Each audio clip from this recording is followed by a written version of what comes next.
মানুষের আত্মত্যাগের বিনিময় আজ আমরা বাংলাদেশকে স্বৈরাচার মুক্ত করতে পেরেছি।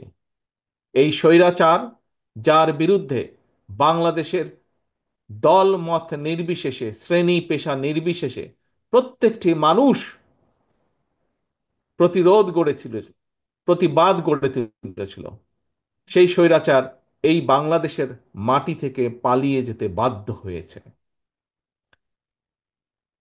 প্রিয় ভাই বোনেরা, স্বৈরাচার বাংলাদেশের মাটি থেকে পালিয়ে গিয়েছে, কিন্তু এই যে যাবার আগে, পালিয়ে যাবার আগে যেই হত্যাগুলো সেই করেছে, শত শত হাজারো মানুষকে যে হত্যা করেছে, হাজারো লক্ষ মানুষকে যে জখম করেছে, হাজারো মানুষ যে পঙ্গুত্ব বরণ করেছে, এদের এই হত্যার জন্য, এই মানুষগুলোকে জখম করার জন্য যারা দায়ী, সেই মানুষগুলোকে অবশ্যই দেশের আইনে বিচার করতে হবে।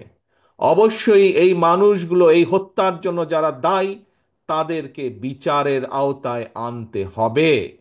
কারণ আজ যারা এই হত্যাকাণ্ডের সাথে জড়িত, বিশেষ করে এই হত্যাকাণ্ড, এই খুন গুম, এই জখম যারা করেছে, তাদের যে নেত্রী, তাদের যে নেত্রী 5ই আগস্ট পালিয়ে গিয়েছে, তার যদি বিচার না হয়, তাহলে যারা এত বছর ধরে গুম করেছে, যারা এত বছর ধরে খুন করেছে, যারা হাজারো লক্ষ মানুষকে জখম করেছে, তারা ভবিষ্যতে উৎসাহিত হবে।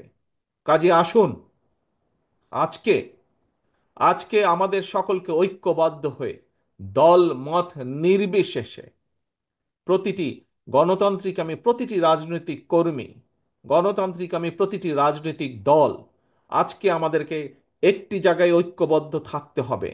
কি সেটি? এই যে পালিয়ে যাওয়া স্বৈরাচার, ভারতে যেই স্বৈরাচার পালিয়ে গিয়েছে, তাকে এই বিচারের আওতায় আনতে হবে। এই হত্যার জন্য, এই খুন গুমের জন্য, এই জখমের জন্য, হাজারো মানুষকে গুম করেছে, খুন করেছে, তার জন্য তার বিচার করতে হবে। তাকে কোনোভাবেই ছেড়ে দেওয়া যাবে না। এই হত্যার দায় দায়িত্ব তার, এই পালিয়ে যাওয়া স্বৈরাচারের, তার বিচার করতে হবে। আজকে আমরা দেখেছি মাসুদের কন্যা তার পিতার বিচার চেয়েছে আজকে এই হাজারো মানুষের সামনে। প্রিয় ভাই বোনেরা, আপনাদের সকলের কাছে আমার জিজ্ঞাসা, এই যে মাসুদের কন্যা তার পিতার বিচার চেয়েছে, আমরা কি পারবো না তার বিচার করার জন্য?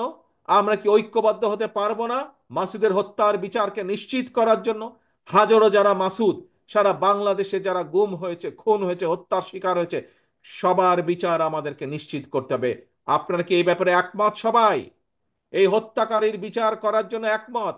ইনশাল্লাহ আমরা বাংলাদেশের মাটিতে এই হত্যাকারীদের বিচার করব। তবে প্রিয় ভাই বোনেরা, এখানে আরেকটি বিষয় আছে। সময় কম, একটু পরে মাগরিবের আজান দিবে। আজ মাসুদ সহ হাজারো মানুষ, যারা দেশের মানুষের অধিকারকে প্রতিষ্ঠিত করার জন্য নিজের জীবনকে উৎসর্গ করেছে, যারা চেয়েছিল বাংলাদেশে মানুষের অধিকার প্রতিষ্ঠিত হোক, সেটি রাজনৈতিক অধিকার হোক এবং সেটি অর্থনৈতিক অধিকার হোক, অর্থাৎ এই দেশের মানুষ যাতে সঠিকভাবে শিক্ষা পায়, এই দেশের মানুষ যাতে সঠিকভাবে চিকিৎসার সেবা পায়, এই দেশের মানুষ যাতে বিচারালয় সঠিকভাবে বিচার পায়, এই দেশের সন্তানেরা, এই দেশের যুবকেরা যাতে যখন কর্মসংস্থানের বিষয়ে আসবে, সময় আসবে, তখন যাতে তারা যাতে সঠিকভাবে কর্মসংস্থানের ব্যবস্থা করতে পারে, মানুষ যাতে রাস্তাঘাটে নিরাপদে চলতে পারে, মানুষ যাতে অ্যাক্সিডেন্টে, এই যে হর হামেশা অ্যাক্সিডেন্ট হয়ে বাসে ট্রাকে করে বহু মানুষ মারা যাচ্ছে, এটি যাতে গতিরোধ হয়। সর্বোপরি আসল যেই কথাটি, বাংলাদেশের মানুষ যেভাবে বাংলাদেশকে প্রত্যাশা করে, যেখানে আইনের শাসন থাকবে, যেখানে মানুষের কথা বলার অধিকার থাকবে, স্বাধীনতা থাকবে, যেখানে মানুষের স্বাধীনতা থাকবে নিজের মত প্রকাশের, এই রকম একটি বাংলাদেশের মানুষের প্রত্যাশা করেছে। শুধু যে বিগত 15 বছরে যারা গুম হয়েছে, খুন হয়েছে, তারাই নয়, শুধু যে জুলাই আগস্ট মাসে যেই মানুষগুলো নিজের জীবন আত্মহতি দিয়েছেন, শুধু তারাই নয়, 1971 সালে যারা জীবন বাজি রেখে যুদ্ধ করে দেশ স্বাধীন করেছেন, সেই মুক্তিযোদ্ধা সহ গণতন্ত্র রক্ষার যে মুক্তিযোদ্ধা তারা, এবং জুলাই আগস্ট মাসের যারা মুক্তিযোদ্ধা যারা শহীদ হয়েছে তারা সহ প্রতিটা মানুষ, আমরা চাই বাংলাদেশ এমন একটি দেশ হিসাবে আস্তে আস্তে ভবিষ্যতের দিকে এগোক, যেই দেশে মানুষের অধিকার থাকবে, যেই দেশে মানুষ তার মত প্রকাশ করার স্বাধীনতা থাকবে, যেই দেশের মানুষের নিরাপত্তা থাকবে, আইনের শাসন থাকবে। এইরকম একটি বাংলাদেশের প্রত্যাশা মানুষের কাছে।